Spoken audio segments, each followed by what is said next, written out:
नमस्कार साथियों, साहित्य सृजन में आपका बहुत बहुत स्वागत है। मैं रजनी तिवारी आज बात करने वाली हूँ सूरसागर सार के विषय में। आज का ये वीडियो उद्धव प्रकरण से संबंधित होगा, यानी जब उद्धव अपने योग और वैराग्य का निर्गुण ब्रह्म की उपासना का संदेश लेकर गोपियों के सम्मुख आते हैं तो उनके बीच में जो वार्तालाप होते हैं उनको इन पदों के माध्यम से आज हम समझेंगे। इन पदों को आज हम इनकी व्याख्या भी करेंगे जो परीक्षा की दृष्टि से आप लोगों के लिए उपयोगी होगी। तो वीडियो को आखिरी तक आप लोग बने रहिएगा।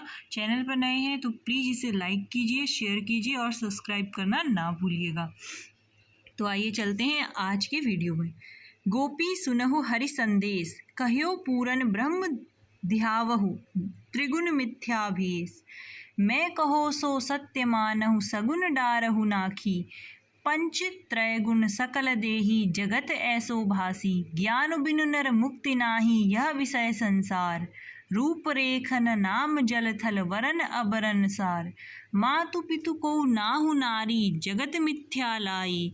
सूर सुख दुख नहीं जाके भजो ताको जाई।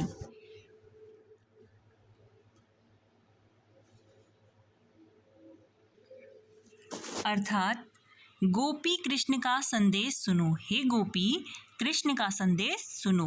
उन्होंने कहा है पूर्ण ब्रह्म का ध्यान करो। त्रिगुणात्मक सृष्टि का रूप मिथ्या है। मैं जो कहता हूँ उसे सत्य मानो। सगुण को नष्ट कर डालो, यानी तुम्हारे हृदय में जो सगुण भक्ति के भाव हैं उन्हें समाप्त करो और निर्गुण की उपासना करो। यह समस्त जीव 5 तत्वों और 3 गुणों से मिलकर बने हैं। और इस संसार के लोगों को भी तुम यह बताओ कि ज्ञान के बिना मनुष्य की इस विषय युक्त संसार से मुक्ति नहीं है, जिसकी रूपरेखा ही नहीं है तथा जल थल में न तो उसका कोई नाम है, न वर्ण है, न अवर्ण है, वही इस संसार का सार तत्व है। उसके माता पिता तथा कोई स्त्री नहीं है, वह संसार को मिथ्या बताता है। सूरदास कहते हैं कि उदो कहते हैं जिसके सुख दुख दोनों नहीं हैं उसे जाकर भजो, अर्थात उसको पा लेने से तुम सुख और दुख दोनों भावों से मुक्त हो जाओगी। ऐसा उद्धव कहते हैं ताकि गोपियाँ कृष्ण को भूलकर निर्गुण ब्रह्म का ध्यान जप सकें। अगला हमारा पद है जिसमें गोपियाँ उत्तर दे रही हैं। ठीक है, ध्यान से सुनिएगा। गोपियाँ क्या कहती हैं? निर्गुण कौन देश को बासी। मधुकर कही समुझाई सोहदे। बूझती साची न हासी। को है जनक कौन है जननी, कौन नारी को दासी। कैसो बरप भेष है कैसो किह रस में अभिलाषी। पावे गोपुनि कियो आपनो जोरे करिगो कासी। सुनत मोह में रह्यो बावरो सूर सबे मति नाशी। अब जब ऐसा उद्धव कहते हैं तो गोपियाँ भी एक सटीक सा प्रश्न उनसे पूछती हैं कि उद्धव जी आप बताइए ये निर्गुण किस देश का वासी है। हे मधुकर, उद्धव सौगंध देकर कहकर हमें समझाओ। मैं सच्चाई से इस बात को पूछती हूँ, हंसी में नहीं। उसका कौन पिता है, कौन माता है, कौन स्त्री है और कौन दासी है। और इस निर्गुण ब्रह्म का रंग कैसा है, कैसा इसका वेश है, किस रस की यह अभिलाषा रखता है। यदि छल छंद करते हो तो अपने किए का फल पाओगे। अर्थात हम विरह की अग्नि में जल रही गोपिकाओं के साथ छल अच्छा नहीं है। सूरदास कहते हैं बावले से उद्धव सुनते ही चुप रह गए। उनकी सभी बुद्धि नष्ट हो गई। अगला देखिए। उद्धो तुम ब्रज की दशा विचारो। ता पाछे यह सिद्ध आपनी जोग कथा विस्तारो। जा कारण तुम पठय माधो सो चीजिए माही। केतिक बीच विरह परमारथ जानत हो किधु नाही। तुम परवीन चतुर कहियत हो सतत निकट रहत हो। जलत बूढ़त अवलंबन फेन को फिर कहाँ गहत हो। वह मुस्कान मनोहर चितवनी कैसे उड़ते टारो। जोग जुगति अरु मुक्ति परम निधि वा मुरली परवारो। जिहि उर कमल नयन जू बसत है तिहि गुरु क्यों आवे। सूरदास सो भजत बहाऊं जाहि दूसरो भावे। अर्थात उद्धव, तुम ब्रज की दशा का विचार करो, जरा ब्रजवासियों के विषय में सोचो, उसके बाद अपनी इस सिद्ध योग कथा का विस्तार करो। जिस कारण से कृष्ण ने तुमको यहाँ भेजा है उसे मन में सोचो। विरह और परमार्थ में कितना अंतर है, शायद उसे तुम नहीं जानते। तुम प्रवीण तथा चतुर कहलाते हो, संतों के निकट रहते हो। जल में डूबते हुए फेन का सहारा कैसे लिया जा सकता है, वह मुस्कान तथा मनोहर चितवन हृदय से कैसे टालूं। योग की युक्ति तथा मुक्ति की परम निधि को उस मुरली पर मैं न्यौछावर करती हूँ जिसके हृदय में कमल के समान नेत्र वाले कृष्ण बसते हैं। उसे निर्गुण क्यों आए, अर्थात उसे निर्गुण की बात या भाषा ही समझ में क्यों आए। सूरदास कहते हैं कि गोपियाँ कहती हैं, उस भजन को बहा दो या नष्ट कर दो जिसे दूसरा अच्छा लगता है, अर्थात जिसे श्री कृष्ण के भजन और गुण के अलावा कोई दूसरे भजन और गुणों में जिसका मन रचता है, मैं उसे ही नष्ट कर दूं। अगला हमारा पद है, ऊधो हरि काहे के अंतर जामी। अजहु न आई मिलत इहि अवसत अवधि बतावत लामी। अपनी चोप आई उड़ी बैठत अली ज्यों रस के कामी। तिनको कौन परेखो कीजे जे है गरुड़ के गामी। आई उघति प्रीति कलैसी जैसे खाटी खामी। सूर इते पर अनखि मरियत ऊधो पीवत मामी। अर्थात उद्धव, कृष्ण किस लिए अंतर्यामी है, आज भी इस अवसर पर आकर नहीं मिलते और लंबी अवधि बताते हैं। अर्थात अगर वह अंतर्यामी है तो उन्हें हमारी दशा क्यों नहीं दिखाई देती है। हमारे को इस हाल में छोड़कर और इस विरह की अग्नि में तपता देखकर भी वह लंबी अवधि लगेगी आने में, ऐसा कहते हैं। अपनी इच्छा से रस का लोभी भ्रमर उड़कर आ बैठता है। वैसे ही कृष्ण का क्या भरोसा किया जाए जो गरुड़ पर चलने वाले हैं। जैसे खट्टी अमिया के ससर्ग से कलई उभर आती है, उसी प्रकार तुम्हारे संदेश भिजवाने से कृष्ण की प्रीति का रंग उद्घाटित हो गया है। सूरदास कहते हैं कि इतने पर भी हम दुख से मरती हैं और उद्धव तुम इसे स्वीकार नहीं करते हो।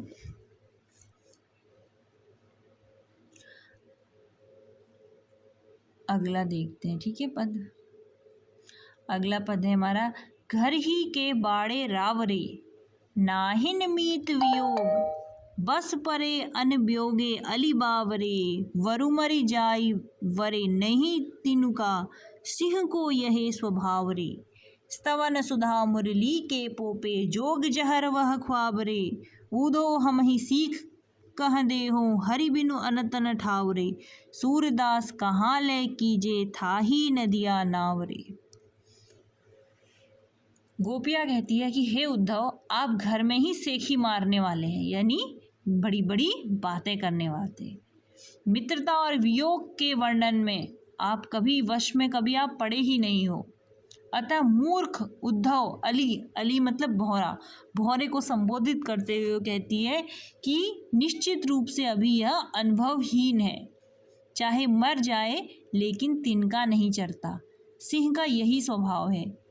मुरली के अमृत रस से पोपित कानों को योग का जहर न खिलाओ। हे उद्धव, हमने जिन कानों से मुरली के मधुर स्वर को सुना है उन कानों से हम योग रूपी जहर नहीं सुन सकते। उद्धव, हमें क्या शिक्षा दोगे? कृष्ण के बिना अन्यत्र कोई स्थान ही नहीं है। सूरदास कहते हैं कि गोपियाँ कहती हैं कि थाई हुई नदी, यानी जिसे कभी किसी ने पैदल ही पार किया हो, उसमें नाव लेकर क्या किया जाए। अर्थात जिस नदी को चलकर पार किया जा सकता है, उसमें तैरने की भी आवश्यकता नहीं है, उसमें नाव ले जाने की क्या। यानी हम तो श्री कृष्ण प्रेम में इस कदर डूबी हुई हैं, इस तरह हम उनके प्रेम में डूबी हुई हैं कि वही हमें उस भवसागर से पार कर देंगे, तो हमें तुम्हारे योग रूपी नाव की आवश्यकता ही नहीं है।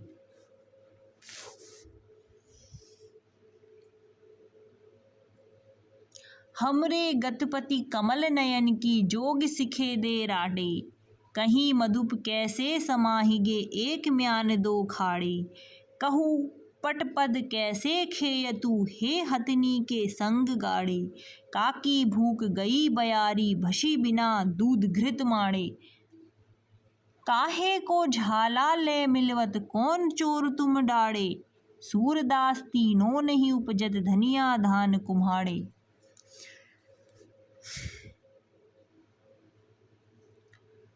हमरे आज पंडित जो हैं उद्धव रूपी पंडित योग सिखाने हमें आए हैं, और इनकी जो बातें हैं वो ठीक जैसे बनिए होते हैं, व्यापारी होते हैं, व्यवसायी होते हैं, सामग्री से लदे हुए बैल की तरह परामर्श तथा पुराणों से लदे हुए हैं ये भी। यानी ज्ञान जो है इनके ऊपर इस तरह हावी है कि इनको हमारी पीड़ा कहीं से लेकर कहीं तक दिखने वाली नहीं है। हमारी गति संबंध जो है वो तो कमल नेत्र वाले कृष्ण से है। योग सिखाने वाली कुब्जा जैसी कोई अन्य पतिहीन हम नहीं हैं कि कोई भी आए और हमें सिखाए और हम उसकी बात मान लें।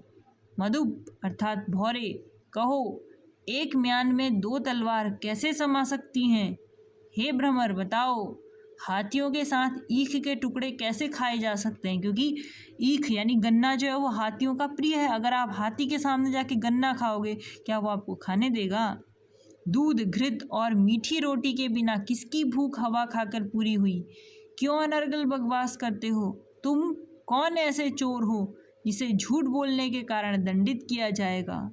सूरदास कहते हैं कि गोपियाँ कहती हैं कि धनिया, धान और कुम्हड़ा तीनों एक समान भूमि पर नहीं उत्पन्न होते हैं, अर्थात तीनों के लिए ही अलग अलग स्तर की भूमि की आवश्यकता हमें होती है। जैसे धनिया है उसके लिए अलग किस्म की मिट्टी चाहिए, अलग किस्म के खाद पानी चाहिए, धान के लिए अलग चाहिए जलवायु, कुम्हड़ा यानी जो एक जिसकी मिठाई भी बनती है उसके लिए अलग चाहिए। यानी तुम सबको एक ही में तोल रहे हो, कहने का मतलब गोपियों का यह है।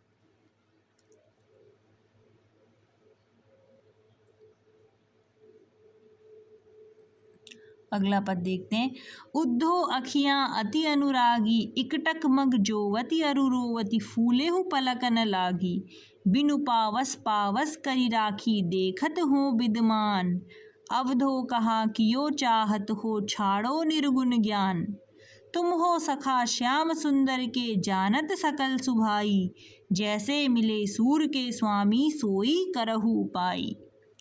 हे उद्धव, हमारी आंखें श्री कृष्ण के दर्शन के बिना अत्यंत व्याकुल हो गई हैं और किसी और को देखने के प्रति वह पूरी तरह से विरक्त हैं। वो केवल कृष्ण के प्रति ही अनुरक्ति रखती हैं, अनुराग रखती हैं और टकटकाई लगाकर रास्ता देखती हैं। भूल से भी हमें पलक झपकती नहीं है। पावस ऋतु के बिना ही आंसू की वर्षा करके पावस बना दिया है। तुम इसे प्रत्यक्ष देख सकते हो। अब क्या करना चाहते हो? निर्गुण ज्ञान को छोड़ दो।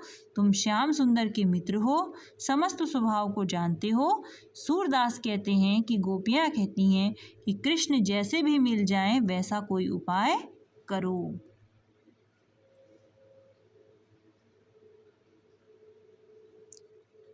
अगला हमारा पद है। उपमा नैन एक न रही, कवि जन कहत कहत सब आए, सुधि कर नाही कही, कहीं चकोर विधु मुख बिनु जीवत, भ्रमर नहीं उड़ी जात, हरे मुख कमल कोस बिछरे ते, ठाले कत ठहरात, ऊधो बधिक व्याध में आए, मृग सम क्यों न पलात, भागी जाहि बन सकल श्याम में, जहाँ न को घात, खंजन मन रंजन न होइए, कबहु नहीं अकुलात, पंख पसारी न होत चपल गति, हरि समीर मुकुलात, प्रेम न होई कौन विधि कहिए, झूठे ही तन आड़त, सूरदास मीनता कछुइक, जल भरी कबहु न छाड़त। आँखों की किसी से समानता नहीं रह गई। कवि लोग कहते आए हैं लेकिन किसी ने सोचकर नहीं कहा। इन्हें चकोर कहा जाए, किंतु यह भी उचित नहीं है, क्योंकि ये कृष्ण मुख रूपी चंद्रमा को देखे बिना जीवित रहती हैं। क्योंकि चकोर तो चकवी के बिना मर जाता है, लेकिन इन्हें तो श्री कृष्ण को लंबे समय से नहीं देखा, फिर भी जीवित हैं। भ्रमर भी नहीं है, नहीं तो उड़ जाते, क्योंकि कृष्ण रूपी कमल कोष के बिछुड़ जाने पर व्यर्थ ही यहाँ पर हम क्यों ठहरे रहते। जैसे भ्रमर करता है, जैसे ही कमल दल सूख जाते हैं तालाब से, तो वह उड़कर चला जाता है। उद्धव वधिक तथा व्याघ्र के समान आए हैं, यानी ये मृग के समान क्यों नहीं भाग जाते। श्याम रूपी सघन वन से भाग जाएं, जहाँ कोई भय नहीं है। ये मन के अच्छे लगने वाले खंजन पक्षी भी नहीं हैं, क्योंकि ये कभी आकुल नहीं होते तथा पंख पसार कर ये चंचल गति नहीं होते, और न ही कृष्ण के आगे मुकुलित होते हैं, अर्थात खिल जाते हैं। किस तरह कहा जाए, इन्हें प्रेम नहीं है, ये व्यर्थ शरीर को रोके हैं। सूरदास कहते हैं कि इनमें मछली के गुण कुछ मात्रा में हैं, क्योंकि जल भरना कभी नहीं छोड़ते। यहाँ पर नेत्रों की उपमा भिन्न भिन्न प्रतीकों के माध्यम से की गई है।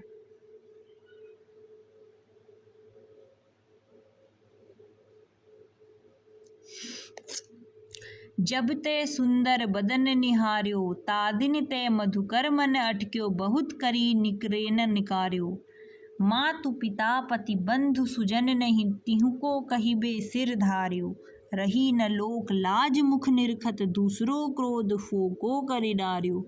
वह तो होई सु होई कर्म बस, अब जी को सब सोच निबार्यो। दासी बहीजू सूरदास प्रभु, भली पोच अपनो न विचार्यो।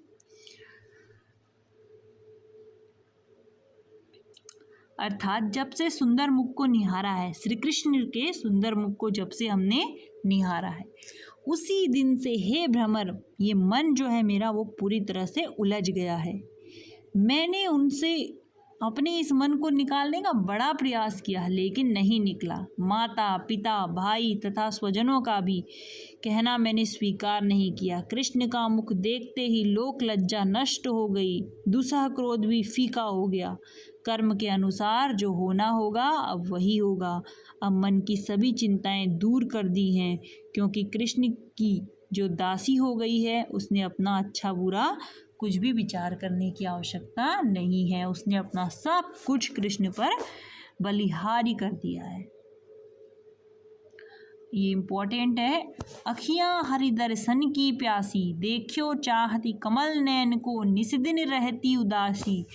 आए ऊधो फिरी गए, आंगन डारी गए गर फांसी। केसरी तिलक मोतिन की माला, वृंदावन के बासी। काहू के मन की को जानत, लोगन के मन हासी। सूरदास प्रभु तुमरे दर्शन को, करवट ले हैं काशी। आंखें कृष्ण के दर्शन के लिए प्यासी हैं। कमल नयन कृष्ण को देखना चाहती हैं, इसलिए उनके नहीं दिखाई देने पर दिन रात उदास रहती हैं। हे उद्धव, वृंदावन के वासी श्री कृष्ण जो केसर का तिलक लगाए हुए हैं, मोतियों की माला पहने हुए हैं, एक दिन हमारे आंगन में आए और गले में फांसी देकर, यानी हमें वियोग की असह्य, जिसे हम सह नहीं सकते, वो पीड़ा देकर यहाँ से चले गए।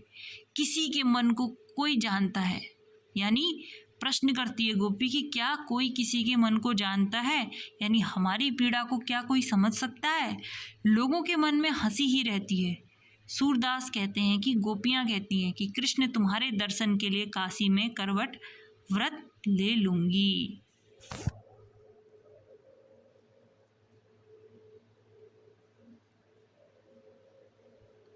अब अगला देखिए। मधुकर कहिए काहि सुनाई, हरि बिछुरत हम जिते सहे, दुख जिते बिरह के घाई। बरु माधो मधुबन ही रहते, कत जसुआ के आए। कत प्रभु गोप वेश ब्रज धरि के, कतिये सुख उपजाए। कत गिरि धरियो इंद्र मद मेट्यो, कत बन रास बनाए। अब कहाँ निठुर भये अबलन को, लिखि लिखि जोग पठाए। तुम पर बीन सबे जानत हो, ताते यह कही आए। अपनी को चाले सुनी सूरज, पिता जननी बिसराए। मधुकर किसको सुनाकर कहें, यानी ये बातें हम किसे कहें। हरि के बिछुड़ते ही, अर्थात कृष्ण के जाते ही हमने जितना सुख सहा है, दुख सहा है, माफ़ कीजिएगा, जितने विरह के घाव हमारे भीतर हो गए हैं वह सब अकथनीय हैं, यानी कहे नहीं जा सकते, इतनी पीड़ा हमारे अंदर है। अच्छा होता कृष्ण मधुवन में ही रहते, यशोदा के यहाँ क्यों आए, यानी वो हमारे पास क्यों आए, कृष्ण क्यों गोप का वेश धारण करके ब्रज में आए और उन्होंने इतने सुख को वहाँ उपजाया, किस लिए उन्होंने पर्वत को धारण किया तथा इंद्र के गर्व को मिटाया, किसके लिए रास रचाया। अब हम अबलाओं के प्रति वो इतने निष्ठुर हो गए अचानक से कि उन्होंने लिख लिख कर योग के संदेश हमें भेज दिए हैं। हे उद्धव, तुम प्रवीण हो, उसी से यह कह दिया। सूरदास कहते हैं कि गोपियाँ कहती हैं कि हमारी कौन चलाए, कृष्ण ने, यानी अर्थात जिसने अपने माता पिता को ही भुला दिया है, जो अपने माता पिता को भूल गया उसे हमारी सुध अब कहाँ रहने वाली है।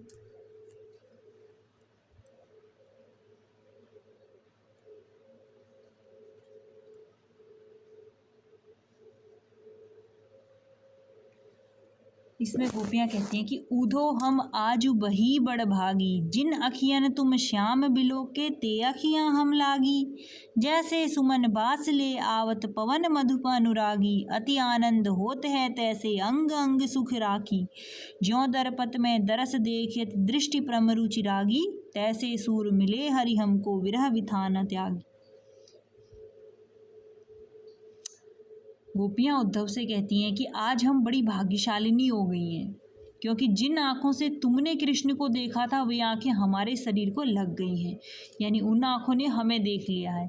जैसे भौरे के प्रिय सुमन की गंध हवा ले आती है, वैसे ही तुम्हें देखकर अत्यधिक आनंद हो रहा है तथा अंग अंग सुख से रंग गया है।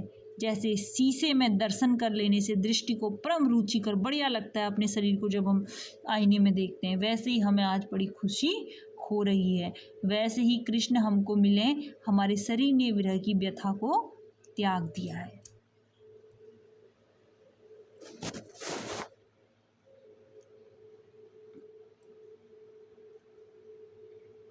इसके बाद देखिए अगला पद है, समुझी न परति तिहारी ऊधो, ज्यों त्रिदोष उपजे जग लागत, बोलत बचन न सूधो। आप उनको उपचार करो अति तब और निसिख देहू, बड़ो रोग उपजो है तुमको भवन सबारे लेहू। हुआ भेजत नाना भांति इनके अरुमधु रिपु से वैत, हम कातर डरपति अपने सिर यह कलंक है खेद। साची बात छाड़ यली तेरी झूठी को अब सुनी है, सूरदास मुक्ता हल भोगी हंस ज्वारी क्यों चुने हैं। गोपियाँ कहती हैं कि हे उद्धव, तुम्हारी बात समझ में नहीं आती। जैसे वात पित्त तथा कफ के समन्वय से एक जग उत्पन्न हो जाती है, यानी एक बीमारी उत्पन्न हो जाती है, वैसे ही तुम शुद्ध या सीधी बात नहीं बोलते हो। पहले अपना उपचार करो, यानी जो बीमारी तुम्हारे अंदर है पहले उसे दूर करो, तब औरों को सीख दो। तुमको कोई बड़ा रोग उत्पन्न हो गया है, शीघ्र ही घर के लिए रवाना हो जाओ। वहाँ अनेक प्रकार की दवाइयाँ और कृष्ण रूपी वैद्य मौजूद हैं और उनके जरिए अपना क्या करो, भला करो।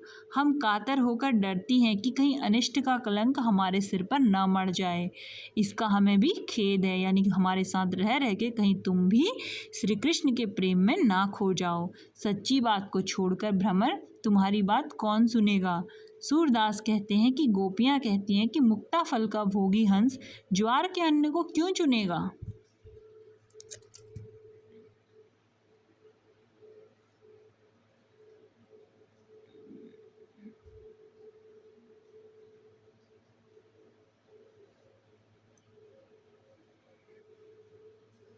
अब देखिए एक पद और है हमारा जो इम्पोर्टेंट है बहुत,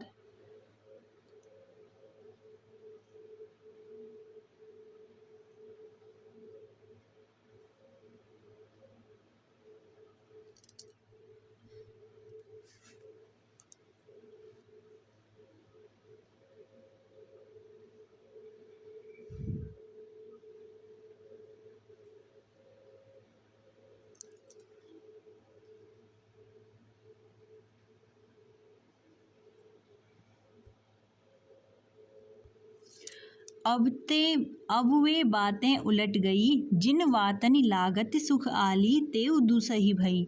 रजनी श्याम श्याम सुंदर संग अरु पावस की गर्जनी, सुख समूह की अवधि माधुरी, पियरस बस की तर्जनी। मोर पुकार गुहार कोकिला, अली गुजार सुहाई, अब लागति पुकार दादुर सम, विनहि कुंवर कन्हाई। चंदन चंद समीर अगनि सम, तनहि देह दवलाई। कालंदी अरु कमल कुसुम, सब दर्शन ही दुखदाई। शरद वसंत शिशिर अरु ग्रीष्म, हिम ऋतु की अधिकाई। पावस जरे सूर के प्रभु बिन, तरफत रैन बसाई। गोपियाँ कहती हैं कि अब वो सब बातें विलोम उल्टी हो गई हैं जो पहले अच्छी लगती थी। हे सखी, जिन बातों से पहले हमें सुख मिलता था वह अब असहनीय हो गई हैं। पावस की गर्जन और श्याम सुंदर के साथ काली रात, अब तो हमें वह भयावह लगती है, लेकिन उस समय बड़ी ही अच्छी लगती थी। मोर की पुकार और कोयल की कूक भी आज हमें मेढक के कर्कश आवाज के समान जान पड़ती है। और चंदन और चंद्रमा की शीतल समीर आग के समान हमारे तन को जला देती है। यमुना और कमल पुष्प सर्व दर्शन से ही हमें दुख होने लगता है। शरद बसंत शिशिर ग्रीष्म हिम ऋतु से की ही अधिकता है। पावस भी कृष्ण के बिना जलता हुआ सा हमें प्रतीत होता है, यानी मैं पूरी तड़पते हुए रात बिताती हूँ। तो इस प्रकार आज के वीडियो में हमने उद्धव गोपी प्रसंग के कुछ पदों की व्याख्या की है। अगले वीडियो में हम इसी क्रम में आगे बात करेंगे। तो मिलते हैं अगली वीडियो में, तब तक के लिए नमस्कार।